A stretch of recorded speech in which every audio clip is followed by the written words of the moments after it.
Normalement, l'islam, qu'est-ce que l'islam nous enseigne? L'islam a un livre. Le livre de l'islam s'appelle le Coran. Parfois, il y a certains musulmans qui disent la Bible des musulmans. Les musulmans n'utilisent pas la Bible. Il n'y a pas une Bible pour les musulmans. L'islam, le livre de l'islam, le livre des musulmans s'appelle le Coran.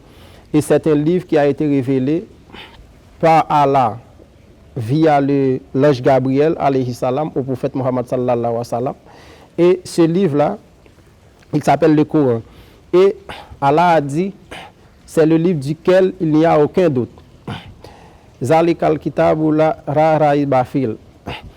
C'est un livre dans lequel il n'y a aucun doute. Et c'est un guide pour les pieux. Et le Coran, c'est le Coran qui est la parole d'Allah. Dans le Coran, il n'y a pas de confusion. Il n'y a pas de doute. Et c'est un guide pour les pieux. Quand on lit le Coran, on voit que Allah est grand. Parce que dans le Coran, tout est expliqué. Toutes les découvertes scientifiques qu'on voit à nos jours, c'était déjà dit dans le Coran. Les gens de nos jours ne font que de découvrir, ne font que de confirmer ce que le Coran a déjà enseigné depuis le 6e siècle et de cette ère. Le Coran, c'est un livre qui ne peut pas comparer avec aucun autre livre qui existe sur cette planète. C'est un livre unique. Et tout ce qui est dans le Coran, c'est la parole d'Allah. Et il n'y a pas de contradiction dans le Coran et comparativement avec la Bible, avec les autres livres. Le Coran, c'est un livre unique.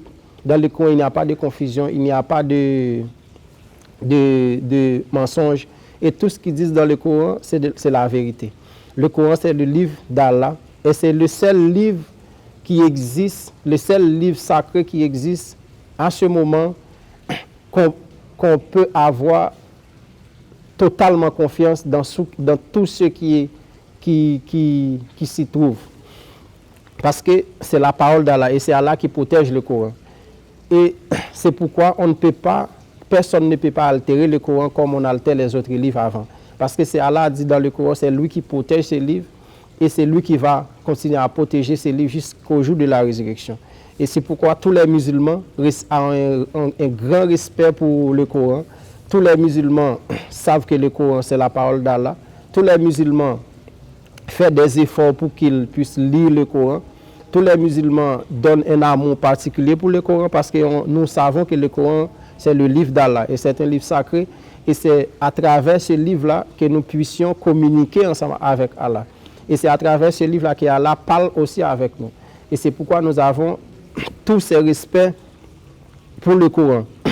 Normalement, l'islam incite sur la notion de fraternité. Parce qu'il y a un hadith du prophète qui dit, sallallahu alayhi wa sallam, qui dit « La meilleure d'entre nous, c'est celui qui aime son frère comme lui-même. C'est celui qui veut pour son frère ce qu'il veut pour lui-même. » C'est pourquoi dans l'islam, ce qu'on demande aux musulmans, c'est de vivre en fraternité. Et c'est pourquoi les musulmans prient en jama, en communauté. Dans les mosquées, les musulmans fassent des efforts pour qu'ils prient ensemble. Et pour montrer comment c'est important la fraternité, le vivre ensemble, on dit quelqu'un qui fasse une prière seule, cette prière égale n'a qu'une seule récompense. Mais une prière en jama a 27 ou 25 récompenses qu'il y a à cette prière quand on prie en communauté. C'est pourquoi c'est très important pour qu'on prie en communauté. C'est pour inciter aux musulmans de développer le lien fraternel entre eux. Et prier en jama dans la mosquée, ça nous permet de réunir ensemble, ça nous permet de rencontrer avec d'autres frères musulmans pour qu'on puisse faire des connaissances, pour qu'on puisse parler, pour qu'on puisse partager notre amour ensemble. Et la fraternité, c'est une très bonne chose dans l'islam et on incite à ce qu'on pratique une bonne fraternité dans l'islam.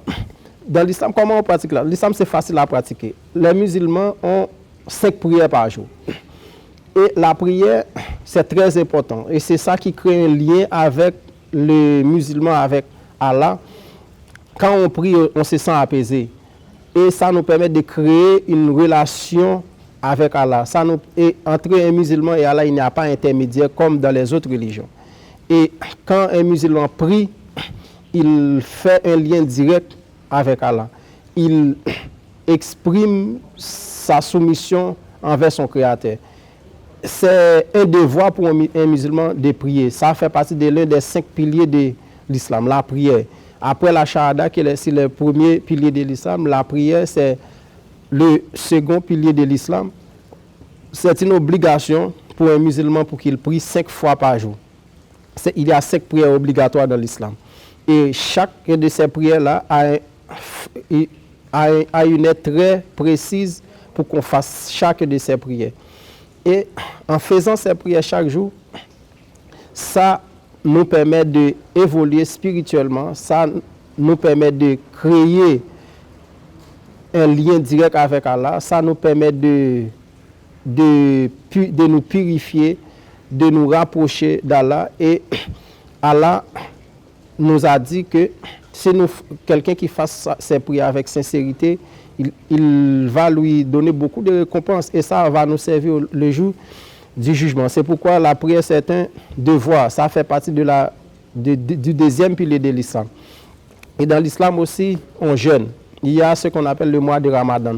Dans le mois de Ramadan, tous les musulmans jeûnent. Et comment on jeûne dans le mois de Ramadan? Et il faut qu'on s'abstienne à manger, s'abstenir au désir sexuel. On ne mange pas. Pour ceux qui sont mariés, ils ne pratiquent pas des relations sexuelles pendant la période de ces jeûnes, pendant la journée, bien sûr. Ils mangent avant qu'ils ouvrent le jeûne et ils ferment le jeûne après et à la fin de la journée. Et après, ils peuvent manger, nous pouvons boire. Mais pendant la journée, pendant le mois de Ramadan, c'est un devoir et c'est une obligation pour tous les musulmans qui soient en bonne santé de jeûner. Si un musulman n'est pas en bonne santé, il peut ne pas jeûner. Mais quand il retrouve sa santé parfaite, il faut qu'il jeûne pour récompenser ce mois de jeûne. Parce que c'est un pilier de l'islam, le jeûne de Ramadan.